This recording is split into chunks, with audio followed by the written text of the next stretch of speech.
এখন থেকে আপনার প্রিয় সিরিয়ালগুলো ফ্রিতে দেখুন এক্সক্লুসিভলি শুধুমাত্র সান নেক্সটে। এখনই অ্যাপ ডাউনলোড করুন। চলো যাই। এই গুগলকে একটু দেখো তো কি হয়েছে।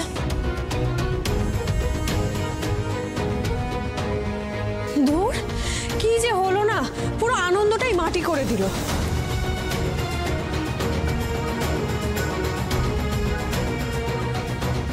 কি গো, তোমাদের পশু পরিবার তো ভেঙে টুকরো টুকরো। বিদিশা, এক বোতল আঠা কিনে দেবো নাকি? না, খালি হাতে এলে তো, মানে এই সামান্য কয়েকটি মিষ্টি নিয়ে এলে কি হবে? এক বোতল আঠা কিনে দিই, বাবাকে গিফট করতে পারো, যদি ওই ভাঙা কাজগুলো জুড়তে পারে। যদিও দেখে মনে হচ্ছে না কিছু করতে পারবেন বলে।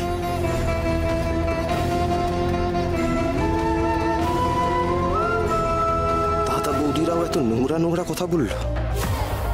বাবা মা ভালো করে দাঁড়াতে অবধি পারছে না মুখ উঁচু করে।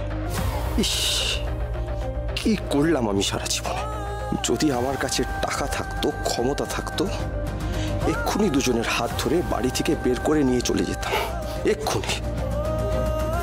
নিজের বাবা মার সাথে এরকম ব্যবহার কেউ কি করে করতে পারে? ছি। নীলা, তুই আমাকে এখানে আর আঁকড়ে ধরে পড়ে থাকিস না। তুই এবার নিজের কথা ভাব, নিজের কথা ভাব। আর পারলে আমার বোনকে আর আমার মিষ্টিটাকে একটু দেখিস। আমাকে সুস্থ করার আকাশ কুসুম স্বপ্ন দেখিস না। এসব বলিস না। শান্তি পাবো না রে, শান্তি পাবো না। পূর্ণবতী গো, মাথায় সিঁদুর নিয়ে দু চোখ বুঝলো।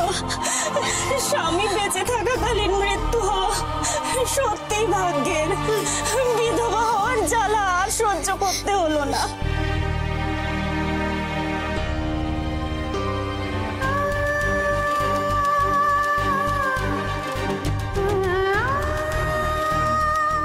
কি সুন্দর শান্তিতে চোখ বুঝে আছিস তুই দিদি। সেদিন আমার কাছে মুক্তি চেয়েছিলি না? মা কালী তোকে ঠিক মুক্ত করে দিল।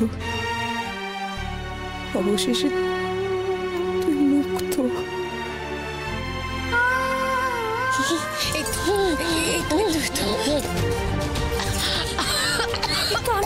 আমি আছি তো তোর কাছে। আমাকে যদি সত্যি ভালোবাসিস, আমায় মরতে দে নীলা, আমায় মরতে দে। আমার জীবন টাকার থেকে পড়ে যাওয়া অনেক ভালো। আমাদের মতন যার নুন আনতে পান্তা পড়ে, তাদের ভাত জোগাড় করার থেকে অনেক সহজ জীবনটাকে ধরে রাখা। সব যেন আমি যা সহ্য করতে পারছি না রে।